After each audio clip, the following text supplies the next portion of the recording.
Olá pessoal, boa noite.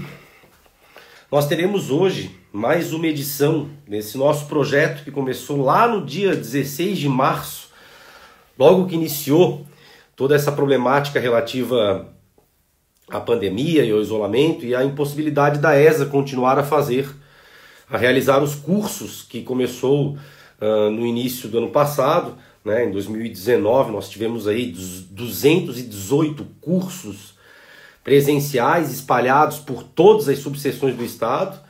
Teríamos mais 200 cursos programados para esse ano, mas infelizmente não conseguimos fazer. Mas a ESA não para, como eu sempre gosto de brincar, e nós tivemos que nos adaptar a tudo isso, a toda essa nova realidade. Um dos projetos que a gente tem é justamente o projeto Web ESA, que todos os dias aqui às 19 e em alguns dias também às 11 horas, nós chamamos grandes personalidades do mundo jurídico, de Santa Catarina, do Brasil, para debater temas que sejam temas palpitantes acerca de questões que envolvem, em especial, a atividade da advocacia. E hoje, até fazia bastante tempo que eu não voltava aqui para receber convidados, eu estava me dedicando a outros projetos da ESA, e outros diretores da ESA estavam aqui recebendo os nossos convidados. Mas hoje eu fiz questão de voltar às transmissões, porque nós temos aí uma figura muito especial, tanto como pessoa, quanto jurista, quanto professor, né? Alguém que vai engrandecer muito o nosso debate, o professor, desembargador aposentado Joel Dias Figueira Júnior. Vai falar sobre um tema excepcional, e vejam, um tema que muitos dos advogados e das advogadas acham que não é um tema do dia a dia do seu trabalho, que não é um tema que é um nicho de mercado, e o desembargador vai mostrar aqui para nós, até porque eu já tive a oportunidade de outras de conversar com ele, que sim, que a advocacia tem um excelente nicho quando a gente está falando de desjudicialização de atos e, sobretudo, de arbitragem. Desembargador Joel, boa noite, me ouve bem? Meu caro, prazer vê-lo e ouvi-lo também. Que bom que o senhor está me ouvindo. Que o senhor está me ouvindo bem. Desembargador Joel, eu já estava ali conversando com as pessoas que estavam entrando na sala, não fiz nenhuma apresentação ainda do senhor, vou fazê-la agora. Estava só falando do projeto. Uma edição hoje, é uma edição especial. Nós estamos na edição de número 90 desse nosso projeto. Vamos até a semana que vem completar a edição de número 100. Projeto muito especial, muito que a gente faz com muito carinho aí para a advocacia catarinense. Eu trago, desembargador, além de um agradecimento meu pessoal, em nome da Escola Superior da Advocacia, da sua presença, eu trago um abraço e um agradecimento em nome da diretoria da seccional, em especial de dois grandes amigos seus, nosso presidente, o Rafael Warren, e o nosso secretário-geral, o também professor Eduardo de Melo e Souza. Desembargador, então, mais uma vez, muito obrigado. A nossa sistemática aqui, como a gente já conversou e o pessoal já sabe, nós temos 60 minutos. Eu vou fazer aqui uma brevíssima apresentação do desembargador Joel e vou lhe passar a palavra. Ele vai debater alguns pontos aqui que a gente até já conversou com antecedência, e eu vou colhendo as perguntas de vocês, que são formuladas tanto naquela caixinha com a interrogação, quanto no balão de comentários. Vocês fazem as perguntas, eu vou compilando, e lá quando faltar uns 10, 15, 20 minutos, a gente começa a responder as perguntas de vocês. O professor Joel Dias Figueira Júnior, que é o nosso convidado de hoje, ele é pós-doutor em processo civil pela Universidade de Firenze, é doutor e mestre em processo civil pela PUC, especialista em direito civil e processo civil pela Universidade de Milano, desembargador aposentado, recentemente aposentado do TJ de Santa Catarina, e atualmente, além de professor de pós-graduação, também é advogado, consultor jurídico, árbitro e mediador. Desembargador, mais uma vez, obrigado pela sua presença aqui. E o tema que o desembargador vai falar hoje é um tema muito importante, em especial para a advocacia, e em especial para aqueles colegas advogados e advogadas que têm o costume de sempre pensar com a cabeça da judicialização, sempre pensar com a cabeça de entrar com uma ação judicial. Eu costumo brincar, desembargador, que quando um problema ainda está comigo como advogado, e eu estou tentando resolvê-lo de maneira extrajudicial, esse problema do meu cliente está na minha mesa. Na minha mesa, eu devo ter concomitantemente uns 10 problemas de 10 pessoas diferentes. Quando eu preparo a petição inicial e eu protocolo ela no judiciário, eu estou só transferindo de mesa o problema.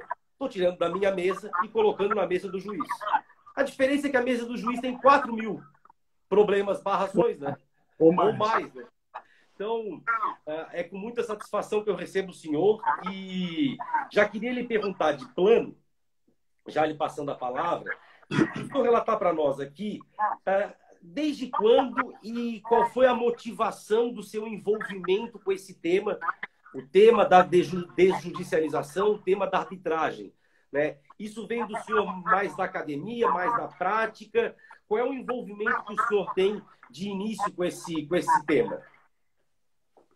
Bom, Marco, mais uma vez, boa noite a você, a todos que estão participando desta live. Um agradecimento muito especial pela lembrança do meu nome. É uma honra estar aqui com vocês, trabalhando nesse projeto. E, coincidentemente, quando praticamente eu completo um ano de aposentadoria, dia 24, sexta-feira, coincidentemente, faz um ano da publicação do meu ato de aposentadoria, depois de 35 anos em que estive magistrado e 14 com muita honra no Tribunal de Santa Catarina. E agradeço, portanto, muitíssimo, e as minhas recomendações, um abraço apertado para Rafael, que são pessoas muito queridas, assim como você, e que conduzem hoje tanto a ESA quanto a nossa Ordem dos Advogados de forma exemplar. Portanto, é uma alegria redobrada, até porque na condição que o amigo ostenta de professor da Universidade Federal de Santa Catarina, escritor, um pensador do processo civil, eu me sinto muito à vontade de nós conversarmos sobre um tema que nos é particularmente muito caro. Respondendo da forma mais objetiva possível a sua indagação, até para os que nos ouvem compreendam um pouco do meu envolvimento com o tema, ele não se deu com a minha saída recente da magistratura. Foi até uma coincidência. Aliás, o universo sempre conspira quando nós estamos envolvidos em assuntos importantes, como esse que há quase 30 anos atrás eu estava na PUC em São Paulo, na década de 90, tinha concluído o meu mestrado e estava trabalhando na minha tese de doutoramento. E estava escrevendo sobre tutelas de urgência, mas acompanhando artigos, matérias de jornal acerca do projeto de lei que então daria ensejo ali 9.307 sobre a arbitragem. E comecei a ler, como estudioso que sou de muitos anos, procuro me envolver um pouco com cada tema dentro do possível, se me aprofundar em todos, mas manter o conhecimento geral. E fui me envolvendo e ficando impressionado com a jurisdição privada, o então projeto de lei que daria ensejo à Lei 9.307. Cheguei, então, professor Arruda Alvim, e disse, olha, eu vou mudar o meu tema, já estava com o projeto encaminhado, pesquisa. Você vai escrever o quê, meu filho? Eu era um jovem estudioso, um jovem processualista com 30 e poucos anos. Eu falei, professor, eu vou agora estudar, pesquisar, escrever minha tese de doutoramento sobre a arbitragem. Você tem certeza? Você está com o seu trabalho todo encaminhado, prossegue o seu tema das liminares nas ações possessórias, depois foi o trabalho que eu publiquei. Você vai começar, então, do nada, de eu vou porque eu estou impressionado. Impressionado porque é um tema, como nós vamos ver na sequência, que envolve crise da jurisdição, e eu disse a ele que faria dessa forma, e assim. E, para minha alegria, essa tese foi um ano, praticamente depois, publicada na editora, então, Revista dos Tribunais, e eu tive um diferencial. Como todos sabem, a Lei 9.307 foi objeto, foi o ministro Ferreira Alves, num incidente, questionou a funcionalidade da lei, entendia que, na época, num agravo regimental em sentença de homologação de sentença estrangeira no Reino da Espanha, essa matéria o ministro Moreira Alves entendia que deveria ser objeto, então, de verificação da funcionalidade da Lei 9.307.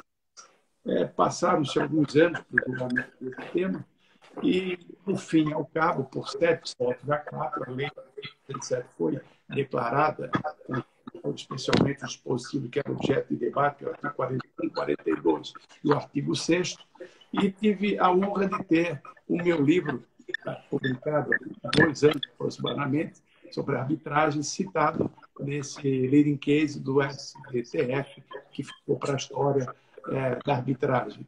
Então, esse ponto foi fundamental e um incentivo que os ministros sequer imaginavam estavam dando um jovem processualista em ter a minha obra, na época, na 2ª edição, sendo citada para todo sempre naquele julgamento histórico para arbitragem no Brasil. E, dando prosseguimento a esse tema da arbitragem, e o que está acontecendo hoje no mundo, né, é um desdobramento do projeto Florença, capitaneado pelo mestre, o professor Mauro Capelletti, e não foi por acaso que eu fui na Universidade de Florença estudar, fazer o doutoramento.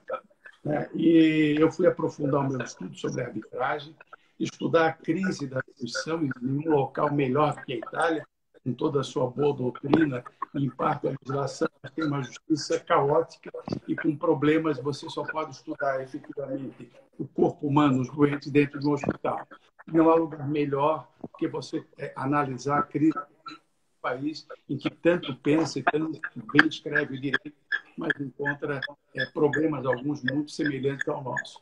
E naquela época, eu fui em 2011, voltei em 2012, eu com o professor Remo Capona, em processo civil tradicional, e com o professor Nicolò Trocker, que é o sucessor da cátedra, porque se aposentou recentemente, do professor Mauro Capelletti, em Direito Comparado.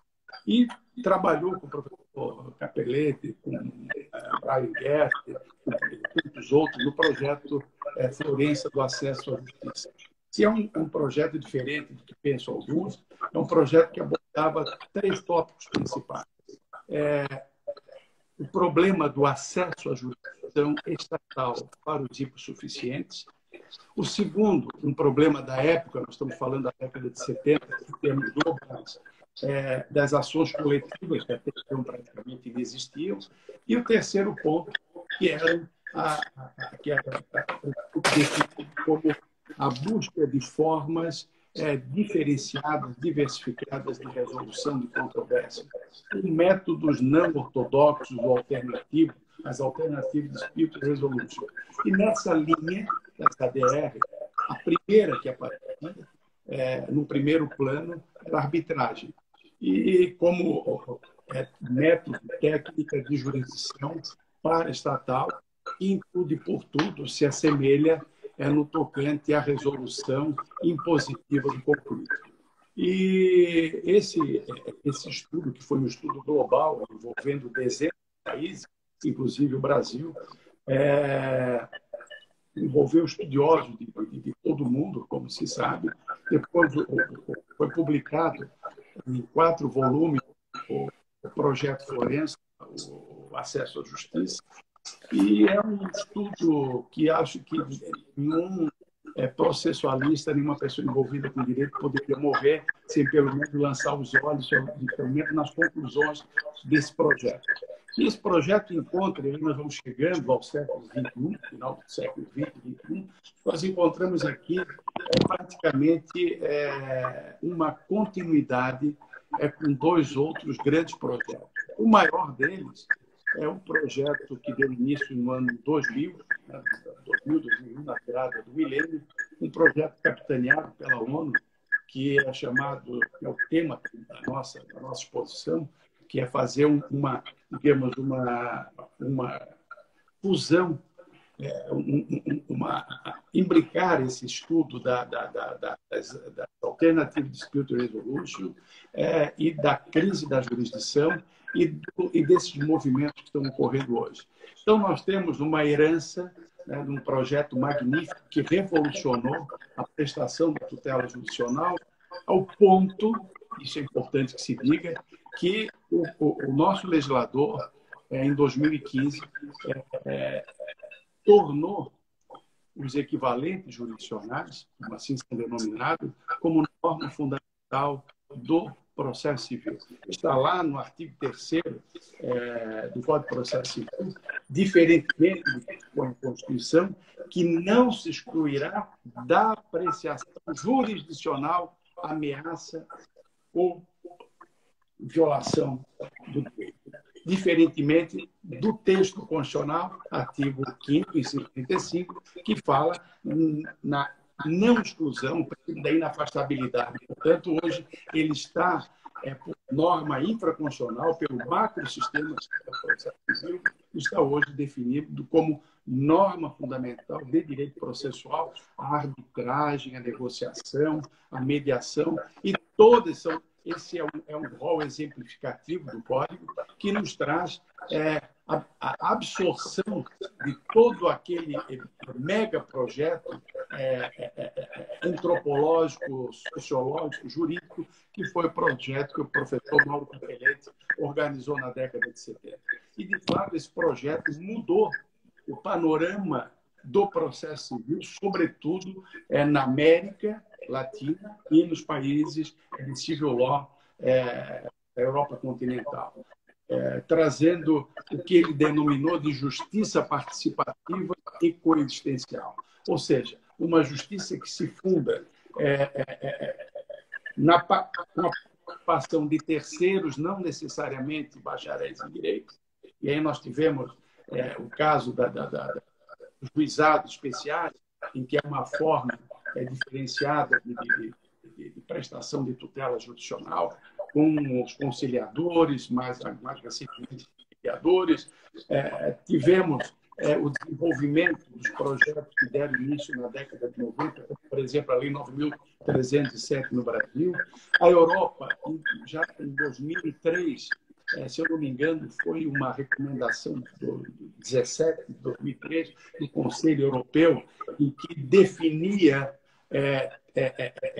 metas para a desjudicialização, em especial da execução civil e fiscal, que é o nosso gargalo também do judiciário, como nós vamos ver a seguir, está estampado no Justiça em Números. E temos agora, mais recentemente, como eu estava dizendo, esse projeto que é chamado Agenda 2030, capitaneado pela ONU, envolvendo centenas de países, em que o Brasil está engajado através do CNJ, um comitê interinstitucional, com 169 metas e 17 objetivos. De ordem econômica, educação, problemas da economia, problemas de segurança, problemas que envolvem combustíveis, enfim, energia. É um mega projeto que tem o próprio título de Objetivo de Desenvolvimento do Milênio, Objetivo de Desenvolvimento Sustentável ou Sustentável, para buscar, de uma forma harmoniosa, no ponto aqui que nos interessa, uma melhor prestação de tutela jurisdicional, a melhora de acesso aos equivalentes jurisdicionais e não à justiça. Quando se fala hoje em acesso à justiça, tem-se a compreensão flexibilizada do conceito, portanto, aqui é um acesso à jurisdição, ou melhor ainda dizendo, um acesso aos equivalentes jurisdicionais. Hoje existe que se chama de acesso de métodos, de mecanismos multiportas, em que se busca, voltando ao que havia dito muito bem, aquela vontade de se acessar, de se resolver o conflito pela forma impositiva ou pela jurisdição estatal, o resultado que nós temos aí, digamos, um ranço de termos todos, mais jovens ou não, nos formados sob a égide da luta pelo direito do von Ehring. Se nós formos fazer uma leitura com olhos de terceira dimensão do século XXI, e eu já fiz essa leitura, o Ehring não dizia que temos que acessar o Estado, o juiz, e lutar a todo custo. O que ele dizia é lute pelo seu direito, e busque resolver os seus conflitos. E isso nós temos que fazer. Essa é uma questão de cidadania. E o Brasil hoje se fala tanto em aumento de demandas, um acesso maior. Primeiro, porque as portas se abriram, felizmente, com a Constituição de 88, com a vinda, a absorção de todos esses novos métodos que foram iniciados com as conclusões do projeto Florença, né? E porque nós temos um país em que a formação, você sabe muito bem como professor, nós temos ainda universidades que não têm as cadeiras ainda obrigatórias que tratem de mediação, que tratem de arbitragem, que tratem de conciliação, que tratem de dispute board, enfim, tantos métodos em que você pode resolver, lutar pelo seu direito, no sentido de buscar, porque a luta não é o conflito necessariamente, nós lutamos todos os dias pela nossa sobrevivência, né? Mas nós não estamos em guerra pela sobrevivência, no nosso dia a dia, na nossa vida pessoal. Então, esse lutar do IERG, que você bem colocou, e que o advogado pensa, que é acessar o Estado juiz. E é uma via cruz, né? Uma via cruz, porque você tem um número insuficiente de juízes, e não teremos nunca juízes suficientes, e quanto maior for o descumprimento das normas e maior for a compreensão do direito de cidadania, por óbvio que você vai ter que resolver os seus conflitos através do Estado juiz, ou arbitragem, ou então por outros métodos extrajudiciais. Professor, vamos voltar um pouquinho, insistir um pouquinho nesse projeto da ONU e o impacto dele para a nossa temática. Até porque quando a gente estava fazendo divulgação, né, do nosso evento de hoje, eu recebi uns 3 ou 4, mais até, para não dizer, eu recebi bastante perguntas, que projeto que é esse? Ou as pessoas jogavam, que agenda que é essa, né? Ou as pessoas jogavam no Google e voltavam a perguntar, tá, mas isso aí tem alguma coisa a ver com a arbitragem? Tem alguma coisa a ver com o judiciário? E eu costumo brincar na linha do que o senhor colocou, assim, ó, eu já estudei muito processo civil para chegar à conclusão que não vale a pena entrar com uma ação judicial, né? Quanto mais a gente estuda. E aí, falando com a advocacia catarinense, o que o senhor acha que a gente, com os advogados e as advogadas de Santa Catarina, podem esperar de ordem prática como consequência desse projeto, do ponto de vista dessas soluções multiportas para conflitos, e a que prazo? Né? A gente está falando de soluções concretas daqui a 5 anos, daqui a 10, daqui a 15. Eu sei que é complicado isso, porque passa muito pela mentalidade. E você implementar uma lei é uma coisa, fazer uma lei pegar na mentalidade do operador é outra. O que o senhor acha que a gente pode esperar como advogados e advogadas de prático e de prazo com relação às consequências desse projeto? Como eu disse a vocês, Marco, esse é um projeto multidisciplinar, né? Nós estamos tratando aqui do objetivo chamado Objetivo 16, que é o objetivo com algumas metas subdivididas. Se encontra todo esse material no CNJ, é só os interessados colocarem no Google, que vão encontrar as ODS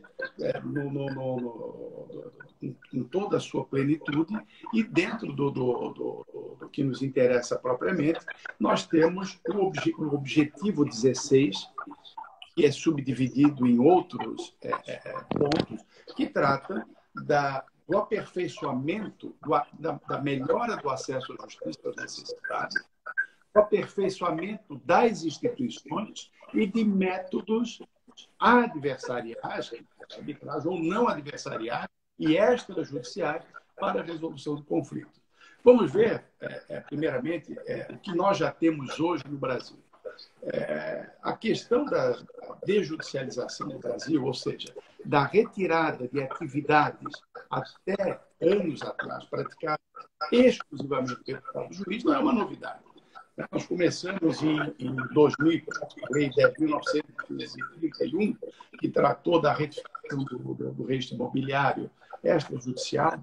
Depois tivemos inventário, partilha, separação, retificação do registro civil. O Código de Processo Civil nos trouxe a uso capião extrajudicial e o Conselho Nacional de Justiça tem, através de provimento, da sua corregedoria especialmente, eu anotei alguns, trazendo para as serventias extrajudiciais que prestam pelo Brasil afora um serviço de altíssima qualidade, reconhecido pelos tribunais e pelo próprio Conselho Nacional de Justiça.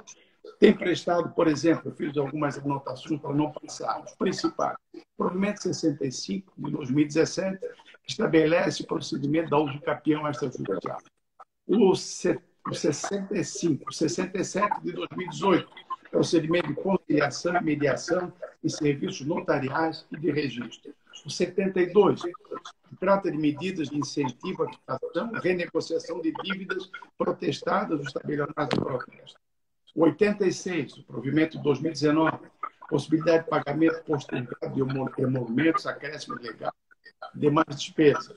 Provimento 88 de outubro de 2017, que dispõe sobre a política de procedimentos e controles a serem adotados pelos notários e registradores, visando a prevenção dos crimes de lavagem de dinheiro, previsto na Lei 9.613 de 98.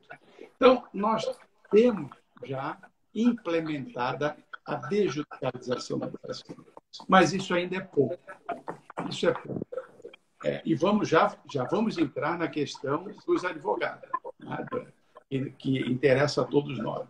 É pouco, porque se nós formos verificar a crise da jurisdição hoje, né, a crise da justiça, eu me recordo muito bem das palestras do saudoso mestre Egas Muniz de Aragão e Barbosa Moreira, antes do CNJ, antes nós temos o Justiça em Números, que diziam da preocupação, e estão publicadas as suas palestras, estão por aí nas revistas, nos seus estudos. E eles diziam que era muito difícil se verificar se determinado instituto, uma nova lei, qual eram os problemas, qual era o gargalo, como diz o italiano, il collo di bottiglia do crise da jurisdição, que não se resolveria com a... Será que essa lei, será que as tutelas de urgência, será que na época do artigo 273, antes da década de 90, quando se criou a tutela genérica do artigo 273 e do 461 específica, como é que nós íamos aferir o resultado se nós não tínhamos um estudo, não tínhamos estatística? O CNJ hoje nos traz. E nos traz, cada ano que passa, um mapa que assume. O jurisdicionado, de uma maneira geral, não sabe que existe, mas não sabe a quantidade do problema e a profundidade. E nós conhecemos isso, está tudo muito mapeado. E nós tivemos, em breve está saindo o Justiça em Números 2020, mas o último que nós temos ainda acesso. Eu tive acesso a alguns dados, mas acho que não devo divulgá-los, até porque ainda não se tornou, pode haver alguma alteração. E fico, então, com Justiça em Números 2019. Nós sabemos que hoje nós temos em torno de 80 milhões de demandas, né? Temos apenas 18 mil juízes, e aí juízes estaduais, federais, de trabalho, militar, enfim, pouquíssimos juízes, pouquíssimos servidores, né? Pouquíssimos membros dos tribunais federais, estaduais e dos tribunais superiores, e não pode ser diferente também, porque nós temos que redefinir o nosso sistema normativo, a começar pela Constituição Federal, questão de competência, e temos um gargalo de aproximadamente 50 e poucos milhões de demandas, que é assustador, de execuções. Ora, e mais impressionante que o CNJ nos traz são os dados do tempo do processo. Uma execução leva, em média, quase 5 anos, quando o processo de cognição leva 1 ano e meio, aproximadamente. Vai ser o contrário. Você tem título líquido, certo e exigível, mas não tem satisfatividade. Então, quer dizer, se aparecesse aqui um ET e nós tentássemos explicar essa história, disse, olha, eu vou embora, porque aqui, nesse país, eu não consigo explicar, porque eu não consigo compreender. Né? E quais são os mecanismos que nós vamos encontrar? Nós não vamos encontrar aqui, não há necessidade de inventar, não é nenhuma jabuticaba, não é receita de piniquim. O que nós temos procurado fazer é adequar para a realidade brasileira, com algumas inovações, obviamente, projetos que já deram certo em outros países. E nós temos, por exemplo, resolver. É uma coisa curiosa. O juiz tem que prestar justiça, tem que dizer o direito. E, se necessário, exercer o ius imperi, se, quando necessário, a força. Esse resultado para que venha a ocorrer, ele precisa de tempo, ele precisa se debruçar, como você disse há pouco, justo tem que assumir o processo. Talvez tenha um 500, uma marca pequena, mas a média é isso aí, ou mais. Né? Então, na arbitragem, por exemplo, né, os que nos ouvem, não sei se sabem, mas nós temos o Brasil como o segundo país da América que mais pratica a jurisdição privada. Só perdemos para os Estados Unidos. Olha só. Né? Na CCI de Paris, o Brasil é um dos países que mais leva os seus conflitos para a resolução nesse órgão internacional. E a arbitragem é uma jurisdição absolutamente profícua para o trabalho dos advogados que se especializarem nessa área. Porque nós temos ali o primeiro ponto, por exemplo, que já demonstra a diferença e a necessidade de um aprimoramento do tema, é que o Código de Processo Civil não tem aplicação na jurisdição privada. Nós temos conceitos institutos que têm o mesmo nome, mas necessariamente não têm a mesma compreensão do processo civil tradicional, seja como jurisdição, seja como procedimento, seja a própria preclusão, a conexão, enfim. Mas é uma jurisdição em que os advogados representam os seus constituintes, portanto, eles continuam com aumentam o mercado de trabalho, e os advogados que, com o passar dos anos, vão se destacando na sua área específica, que não há árbitro profissional, né? Os árbitros, médicos, engenheiros, contadores, economistas, são todos eles profissionais nas suas respectivas áreas que se destacaram, que são diferenciados pelos seus estudos, pela sua experiência e que gozam da confiança dos litigantes, sejam árbitros ad hoc, árbitros independentes, ou integrando ou não um corpo, um rol de árbitros de uma determinada instituição arbitral. Esse é um ponto. O segundo ponto da desjudicialização é que nós temos hoje no Brasil 2 projetos interessantíssimos que estão tramitando, agora estão hibernando, né, no Congresso Nacional, em razão da pandemia, e eles também, como o Judiciário, não dão conta do número de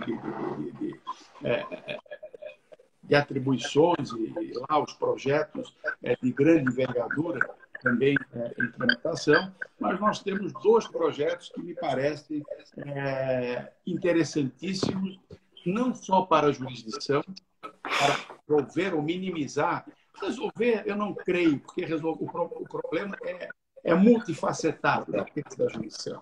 É porque passa também pelos profissionais do direito. Nós precisamos não só de uma jurisdição estatal com menos processos, mas de juízes cada vez mais qualificados, advogados cada vez mais qualificados. Nós estamos com um problema enorme com as universidades, os cursos de direito se proliferando, com todos os desdobramentos que nós conhecemos. Então, a crise da jurisdição não é só uma crise de prestação de tutela jurisdicional ou do volume, mas o volume, no meu sentido, é, sem dúvida alguma, o ponto crucial, porque o juiz passa dos 80 milhões dos processos que estão hoje no Poder Judiciário, nós temos nada mais, nada menos do que aproximadamente 60 milhões, 50 e poucos milhões de execuções fiscais, execuções civis e cumprimento de sentença. Aí nós temos o PL 4257, do ano passado, apresentado pelo senador Anastasia, que trata da arbitragem tributária e da execução fiscal extrajudicial, usando mais ou menos o modelo, a referência ao Decreto-Lei 70, com algumas adaptações que o projeto traz, e o projeto 6204, também do ano passado, apresentado pela senadora Soraya Tronic, que foi o projeto que eu trabalhei e presidi a comissão de juristas que elaborou o texto que aí se encontra e que está sendo debatido, e, por certo, haverá de merecer a contribuição dos advogados, da magistratura, do próprio Conselho Nacional de Justiça em melhorar o seu texto, mas é um projeto, assim como o do senador Anastasia, em momento algum exclui a participação do advogado. Pelo contrário. Nós teremos uma execução muito mais simplificada, depois nós vamos tratar, o tempo não nos permite muito adiante, né? Mas nós teremos uma execução simplificada, uma execução que se aplica ao Código de Processo Civil, se quando necessário for, e o cumprimento de sentença, sentença condenada a pagamento de quantia certa. Né? Em não havendo cumprimento espontâneo, a certidão em que se encaminha ao tabelião de protesto, que pelo projeto passa a ser chamado de agente executivo. Os advogados têm, nesse projeto, os mesmos direitos dos honorários, como eles perceberiam se fosse execução de título executivo extra, execução judicial, portanto, processada nos moldes hoje do Código de Processo Civil. Não haverá possibilidade o protesto continua sendo feito, se a pessoa desejar, vai lá e protesta. Mas protestou e não houve o pagamento espontâneo, desde o requerimento inicial, ou os embargos, ou a vinda do devedor no tabelião de protesto para apresentar alguma impugnação, oferecer bens, apresentar a proposta de pagamento de 30% e parcelamento, como previsto no Código de Processo Civil, ele só o fará através de advogado. Então, nós temos aqui garantido, e também a garantia para o jurisdicionado, que claro, foi muito discutido no juizado, né, que eu até vejo nos juizados estaduais, no limite até de 20 salários, mas para a Justiça Federal o valor não a interpretação acabou sendo diversa. Hoje nós temos o jurisdicionado praticamente lutando sem advogado contra o Leviatã. Então, há sim ali uma inconstitucionalidade prática que se faz de conta que não existe. Né? Mas isso não haverá em nenhum dos dois projetos de lei que estão tramitando. Né?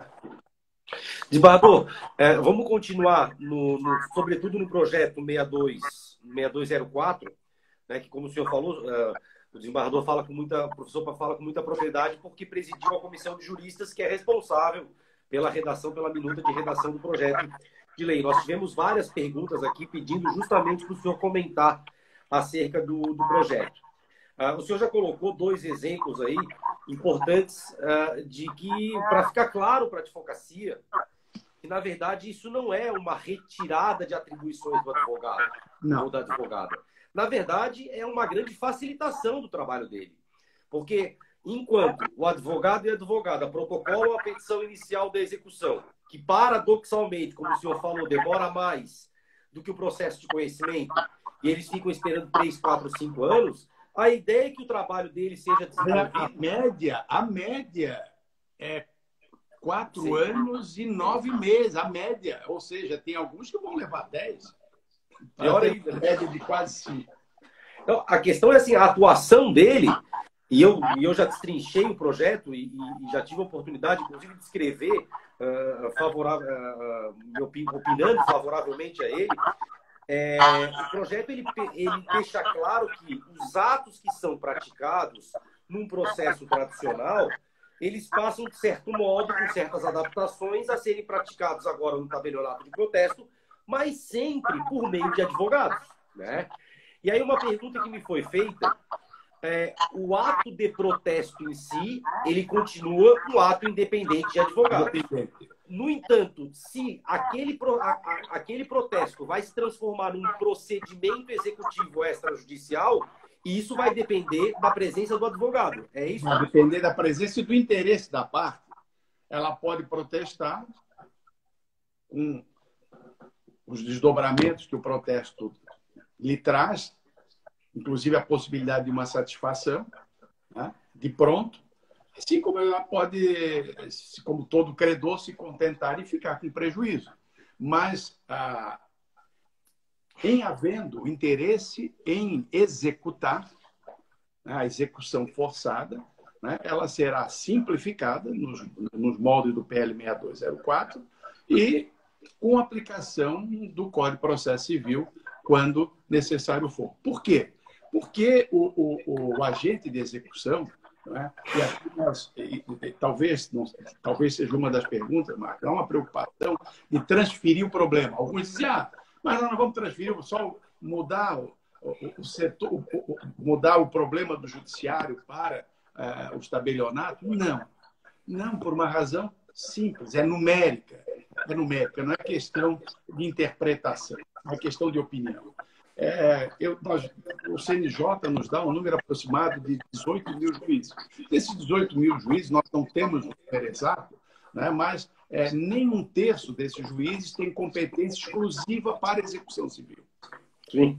Tem juízes criminais, trabalhistas, enfim, é um número muito reduzido. Nós temos, no Brasil, apenas 99 tabelionatos de protesto em essa atribuição específica. Só que, naquelas comarcas, naquelas cidades em que não há o tabelião de protesto, o registrador, né, o tabelião de notas, eles aglutinam as atribuições. E só aí nós já temos 3.700 e poucos com um titular, que tem o seu substituto, que já são quase 8 mil.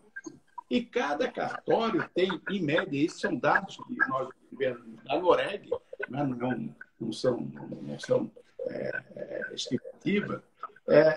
Cada um cartório tem, em média, no mínimo 5 mil colaboradores. 5 colaboradores. Então, você multiplica, você chega a um número aproximado de 27 mil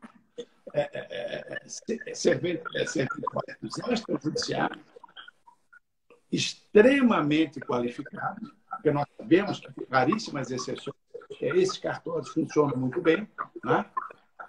E nós teremos aí, portanto, não teremos um deslocamento de problema. Nós teremos... e por que o tabelião de protesto? Porque eles estão afeitos fazem concurso para esse fim, e os demais, igualmente, preparados para realizar esse trabalho com toda a estrutura que nós conhecemos, até porque eles percebem, em razão da qualidade do serviço prestado, e um controle permanente dos tribunais, das corregedorias locais e do próprio Conselho Nacional de Justiça. Perfeito, professor. Tem mais duas questões aqui, ainda sobre a desjudicialização, para depois a gente voltar com duas perguntas que ficaram para trás sobre a arbitragem. Tá? Professor, eu sou um fã das coerções na execução, mas eu sou ciente que a salvação da execução do Brasil não é o desenvolvimento efetivo das coerções. Não é a execução indireta em si, né? E sim a execução direta. Só que a execução direta, a gente está nessa falência, né?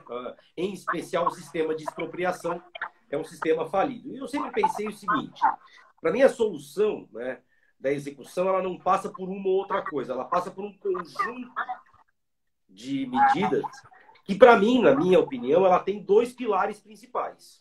A desjudicialização, como a gente está falando aqui, e o aprimoramento por meio de inteligência artificial dos sistemas de busca patrimonial. Sem dúvida. Se nós tivemos um divisor de águas no Brasil, na execução, certamente não foi o cumprimento da sentença, e sim o Bacen Júri, quando foi para o Código de Processo Civil de 73. O que o projeto prevê, professor, de interação na execução desjudicializada dessa utilização dos sistemas de busca patrimonial, de endereços, enfim, para achar o devedor, aquele devedor que se esconde furtivamente? Bem, veja bem, eu acabei não falando de tempo é curto. Nós temos um exemplo de um país muito próximo a nós, uma realidade muito semelhante, que deu certo, um modelo muito parecido com esse. Muito parecido, que é Portugal. Né? Que é Portugal. E o que o nosso projeto traz, eu vou fazer a leitura para você, claro, está no artigo 29 do PEG. O artigo 29 diz que o Conselho Nacional de Justiça deverá disponibilizar aos agentes de execução acesso a todos os termos, acordos e convênios fixados com o Poder Judiciário para consulta de informações, denominados, aspas, base de dados mínimo obrigatória. Então, o que nós precisamos ter no Brasil, que ainda não temos, é um banco central de dados. Mas já está se encaminhando para isso. Já está se encaminhando para isso. Já existe trabalho realizado. Então, o acesso será feito, assim como o juiz acessa o Bacen, o agente de execução acessa o Bacen. Né? E assim sucessivamente. Então, essa porta desse facilitador de busca de expropriação estará garantido pelo projeto. E o uso dele potencializado, né? Porque a gente sabe que, de vez em quando, pelo acúmulo de processos que o juiz tem no gabinete, entre a data que você protocola um pedido de Bacen Jude e a data que ele é deferido e a data que ele é cumprido, pode se passar meses, né? E com essa celeridade a gente tende a ter uma potencialização desses usos. Professor, 2 perguntas, nós temos 12 minutos, 2 perguntas que ficaram de arbitragem, para a gente encerrar e eu passar a palavra para o senhor para se despedir aqui dessa nossa conversa. A Sheila perguntou sobre a arbitragem, se, na sua opinião, a contratação de seguros para os litígios ela ajudaria a incentivar a arbitragem, e qual seria a sua opinião sobre o financiamento de terceiros acerca das custas da arbitragem? 2 pontos, duas indagações da Sheila. A primeira é sobre o seguro. Isso, contratação de seguros. Qual era o desdobramento que ela fez, que a Sheila fez na pergunta? Ela está fazendo uma relação entre a contratação de seguros para litígios, sim, e uma eventual potencialização da arbitragem em decorrência de seguro. Veja bem, Sheila, a utilização da arbitragem é hoje eu diria, um fenômeno no Brasil. Né?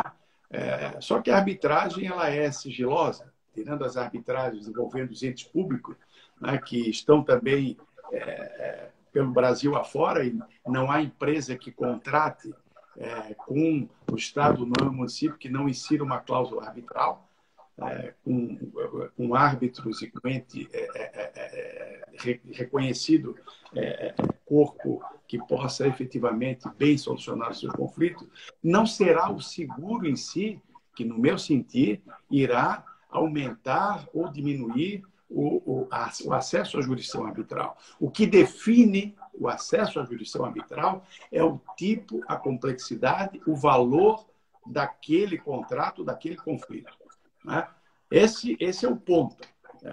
Haver o seguro é uma garantia, pode, mas não é o seguro. O seguro da arbitragem é quem ele está, na verdade, para o advogado que define ou que constrói com a parte contrária a cláusula contratual arbitral. Aquele é o seguro, entre aspas. Ele tem que saber fazer a cláusula cheia, ele tem que saber escolher a entidade arbitral, ele tem que saber já definir os pontos principais na cláusula, fazer uma cláusula completa, que a lei chama de cheia, e vai dar a eles a garantia de se e quando o conflito que não se quer vier a ser instaurado, que ele estará bem atendido por uma Câmara ou por um árbitro já em comum acordo nomeado. E o diferencial, o seguro da arbitragem são os árbitros. Né? Você escolhe o seu árbitro, você escolhe a Câmara, escolhe o hospital, escolhe a clínica, escolhe o seu especialista, diferente da jurisdição estatal. Eu fui juiz 35 anos e sei que, dependendo da distribuição, os advogados penavam, nós todos sabemos disso, dependendo do juiz, da especialização. Tem colegas que são promovidos e são civilistas, mas estão numa vara criminal, o outro está numa vara civil de família, mas gosta de direito tributário, e a especialização, os estudos. Isso não existe na arbitragem. Então, o seguro da arbitragem pode auxiliar. Eu não diria que não, mas não seria o ponto principal, né, para alavancar ainda mais alguma coisa que está muito alavancada no Brasil. E a segunda questão, doutor Marcos? Que ela colocou poderia falar sobre o financiamento de terceiros para a arbitragem. Veja bem, o financiamento na arbitragem é algo que ocorre no mundo inteiro, não como um incentivo à arbitragem, mas como uma garantia para o desenvolvimento. Isso é um problema, o financiamento se dá. Uma das razões, isso daria tempo para mais uma live, doutor Mário. Vou tentar responder com muita objetividade, porque o tema é interessantíssimo, né? Interessantíssimo e complexo. Mas o financiamento da arbitragem se dá, sobretudo, pelo custo. Então, por exemplo, para você evitar, muitas vezes, o financiamento, é fazer uma arbitragem escalonada, definir tipos de conflito dentro de um contrato, valores. Então, é que eu digo, para trabalhar com cláusula arbitral, trabalhar com arbitragem, é preciso conhecer a fundo. E esses financiamentos vêm justamente... Eu não vejo, sinceramente, como o fomento do conflito. O conflito já está instaurado. O financiamento não vem dizer, olha, você não é uma captação de um conflito. O conflito está instaurado e a parte que contratou, via de regra, ao perceber que o custo dessa arbitragem será muito elevado, procura uma entidade que, ou nacional ou multinacional, que venha financiar o seu conflito e, obviamente, eles vão fazer uma análise dos riscos para obter aquele que receber o financiamento, o quanto vai pagar ao final, com ou sem a obtenção do êxito. Né? Mas não é um fomento para... Não é, eu vou captar tantas empresas para obter uma clientela de financiamento. Não é isso. É a parte que, via de regra, procura, porque o conflito já existe, o valor é enorme. O valor é enorme e o custo da arbitragem pode não ser, naquele momento, em condições de ser suportado por uma determinada empresa. Por isso, a arbitragem, como tudo na vida, eu tenho trabalho publicado, não só no meu livro, um item específico, mas publiquei já em periódicos, no Migalha, e outros, a questão da vantagem de vantagem. Ao escolher a arbitragem, tem que ser, porque ela é excludente da jurisdição estatal. Se não houver vício na cláusula arbitral, você não resolve mais o conflito, se não for amigavelmente, ou através da jurisdição privada. Ou seja, é um caminho sem volta. E por isso que a opção pela jurisdição privada deve ser muito bem avaliada. Professor Joel, nós temos aqui mais 5 minutos de transmissão. Tá? Eu já queria fazer os encaminhamentos finais, mas não sem antes, de maneira específica, fazer aqui a correta e a merecida menção ao seu livro de arbitragem. Né? O nome do livro é Arbitragem, prefácio do professor professor José Manuel Rudalvin, salvo engano, terceira edição, 2019. A edição anterior era Arbitragem, Jurisdição e Execução. E a nova o nome agora é só... reduziu o título. É o mesmo. Capa bonita, preta com laranja, é isso, né? Pela editora Forense, uma das grandes editoras do país. Fica aí a dica de quem esteja iniciando ou quem já esteja na militância da arbitragem. É, de toda forma, uma obra de fôlego, uma das principais obras no país sobre o assunto, entre várias outras obras que o desembargador e professor Joel já produziu sobre as questões jurídicas. Professor, eu acho, não tenho certeza, Foi muito proveitosa a nossa conversa. Eu sempre gosto de brincar que o convidado do WebESA, além de ser bom, tem que ter o poder de síntese. E o senhor conseguiu ter o poder de síntese de trazer tanta coisa boa aí para nós. Nós tivemos várias pessoas mandando os cumprimentos. Nosso amigo Antônio Gaio nos cumprimentou aqui, mandou um abraço para o senhor. A nossa querida Cris, que trabalhou muitos anos com o senhor no TJ de Santa Catarina, entrou, também fez um agradecimento especial. Enfim, uma série de advogadas e advogadas de Santa Catarina e de fora, vários amigos nossos. Professor, mais uma vez, muito obrigado pela sua presença. É uma honra para o nosso projeto, para a ESA, para o Sistema OAB de Santa Catarina. O senhor vir aqui se disponibilizar o seu tempo para conversar sobre esses dois assuntos tão importantes para a advocacia catarinense. E passo a palavra, temos 2 minutos para o senhor fazer a sua despedida. Sabe que o prazo é alguma coisa que eu estou tentando agora, depois de um ano, depois de 35 anos, prestar atento. Antes não era possível cumprir, agora não só agora é necessário.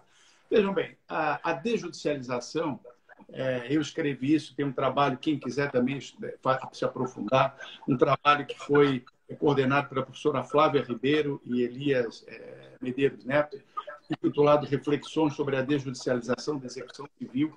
É um estudo completo sobre o direito europeu, sobre o direito brasileiro, com 47 articulistas. E a desjudicialização, meus amigos, no Brasil hoje é um caminho sem volta. O que nós temos é que definir de que maneira realizá-lo.